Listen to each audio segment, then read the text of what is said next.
to Okinawa. Amazing what this country really produced and what we had, from battleships to aircraft carriers to cruisers. It's totally awesome.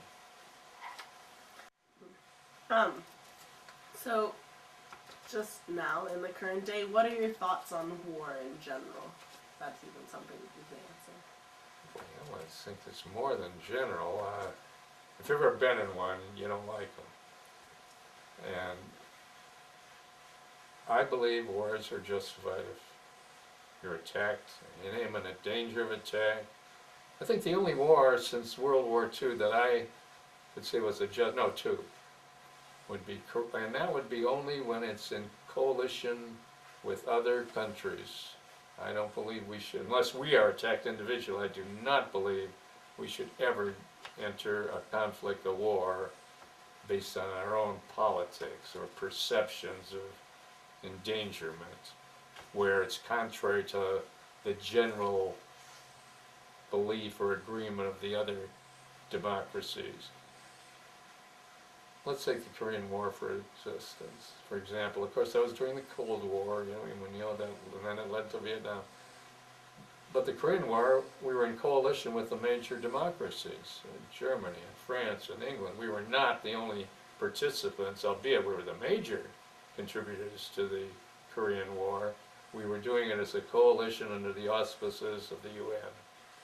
I agreed to that, to our being a participant, because South Korea was actually invaded. I mean, it wasn't a question of, we think they're going to be, they were invaded. The communist North was going to take the South. Well, that war ended in a stalemate, and it still is, and all the problems. That, I believe, was justified. The only other justification that I think we're in was, I guess there were two justifications, was the first Gulf War. That was a coalition to drive the Iraqis out of Kuwait. You might recall Saddam Hussein, the Iraqis invaded Kuwait for the oil. But that was a coalition of countries. So you came in after the Battle of Okinawa? Oh, the airstrips were always secured, the islands secured in the main, but definitely around the airfields before the planes were operational. They had to be secure.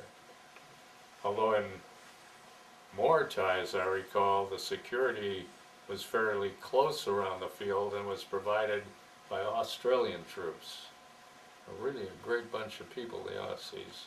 Because we joined them, they brew their tea, and we go and join them there, and trade. Things that you're bringing to mind when we flew overseas, because bourbon liquor was very rare, over there. We bought bottles of liquor, various member of our crew, myself included, and I put mine in flight boots so they wouldn't break, the fur-lined boots. The brand, Three Feathers. It was the cheapest, most horrible liquor you could buy. And we took it over there principally to trade or sell, because you could get $50 to $100 for a bottle of liquor. And I remember trading it to the Aussies. I really liked those guys for their beer, because their beer came in, they'd have it in tall, like quart bottles with a cork in it. And Aussies loved their beer, and they had good beer. And I traded it for them with the Aussies for beer for booze. I know it sounds ridiculous, but that's what I did with it. Some of the guys sold it for $50, $100. A fond memory was flying over the Golden Gate Bridge on the way overseas, which we went to Hawaii, then Tarawa. That's was very much on our minds when you leave the States, and you go overseas. Remember that. And on the way, our co-pilot accidentally knocked off the power to all of the engines, and the plane dropped like an elevator about 2,000, no, it wouldn't be 2,000 feet, about 1,000 feet, but in a free fall. I mean, if you take off all the power of a B-24 bomber, it drops like a rock. And so everybody flew up to we weren't belted in, well, the flight crew was, but none of the gunners. And so the bottom dropped out, we all went up and hit you know, the ceiling, the top of the plane, and then landed on our butts, you know, and they got the engines all started again, but that feeling at the pit of your stomach, the bottom dropping out, was something I'll remember.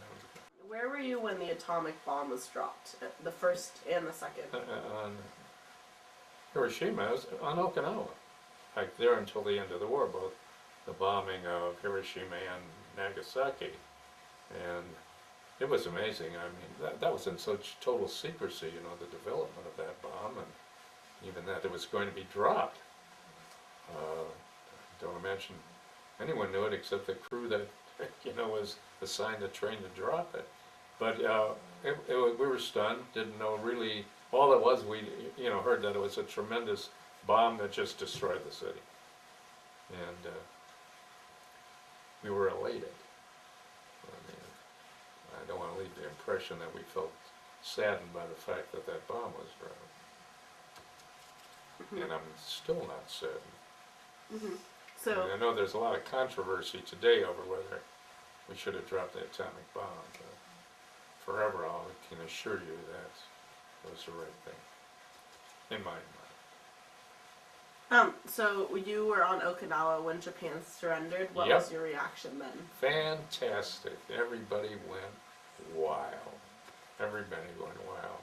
If we thought we had a celebration at VE Day, when that news broke, everybody was shooting off their firearms, and the next day we found holes in the tent. It's lucky we didn't kill each other, you know. And took anybody who had booze went to the mess hall and just partied and partied. And the same, you know, big celebration. And you know, in Okinawa, all the naval ships, you know, were firing off their weapons, tracers, and in the sky, and bedlam. It was sheer bedlam. What was the general feelings among yourself and your fellow crew members, I guess fellow Air Force members, towards the Japanese at that time? Well, I would be lying if I said, you know, there wasn't a lot of hatred against the Japanese. There was, and they were demeaned in every possible way. The Japanese to Americans at that time was a race of people, you know, with slanty eyes who could build nothing but junk. They copied everything and couldn't be innovative, you know, or be productive in their own right. I mean, that's the image that was painted and that we had, I think, generally speaking.